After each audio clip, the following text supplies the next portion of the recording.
প্রতিদিন একজন মানুষের মৃত্যু ঘটছে, অথচ সেই মানুষটি টেরও পাচ্ছে না। এমনটা কি সম্ভব? সম্ভব, কারণ আমরা তো মৃত্যু বলতে বুঝি জীবনের সেই অন্তিম লগ্ন, যখন আমাদের এই শরীরটুকু শেষ হয়ে যায়, যখন শরীরের রক্ত স্তিমিত হয়ে পড়ে, যখন স্নায়ু অথর্ব হয়ে পড়ে। কিন্তু মৃত্যু কি শুধু তাই? মৃত্যু তো ঘটতে পারে নানাভাবে।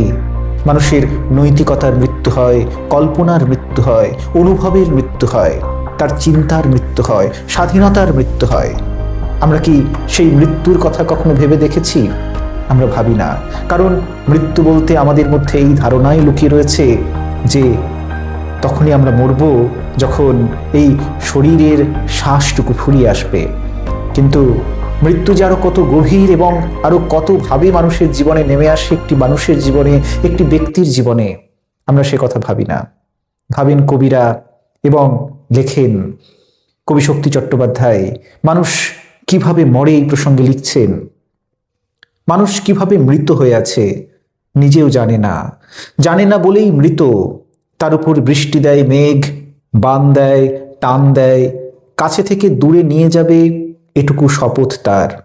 স্মৃতি বলে রাখবে না কিছুই।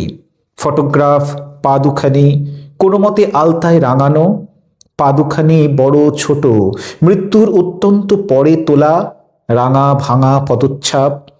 জল সরে গেলে অভিমান, পড়ে থাকে যার নাম প্রতিষ্ঠান, পৃষ্ঠপোষকতা।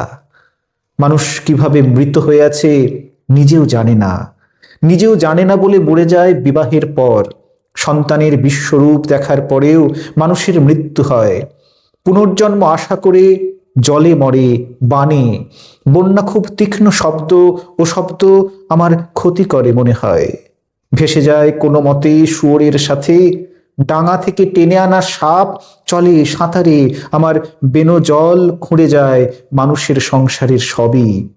বাঁচায় দুঃখের কিছু খুদকুড়ো, বাবুদের দেওয়া বাঁ হাতের দান ধ্যান এবং নারীর মৃতদেহ। এই মৃত্যুকে কি আমরা উপলব্ধি করেছি, অনুভব করেছি? মৃত্যুর এই রূপ করিনি, কারণ আমাদের চেতনা সেই গভীরতায়, আমাদের অনুভূতি সেই সূক্ষ্মতায় পৌঁছতে পারে না, যে সূক্ষ্মতায় একজন কবি একটি মানুষের মৃত্যুকে প্রত্যক্ষ করেন, উপলব্ধি করেন। কারণ মৃত্যুর অনেক রকম রূপ হতে পারে। মৃত্যু তো শুধুমাত্র জৈবিক একটা বিষয় নয়, মৃত্যু আত্মিক, মৃত্যু অনুভবের, মৃত্যু কল্পনার, এবং সেটাই বেশি ভয়ঙ্কর।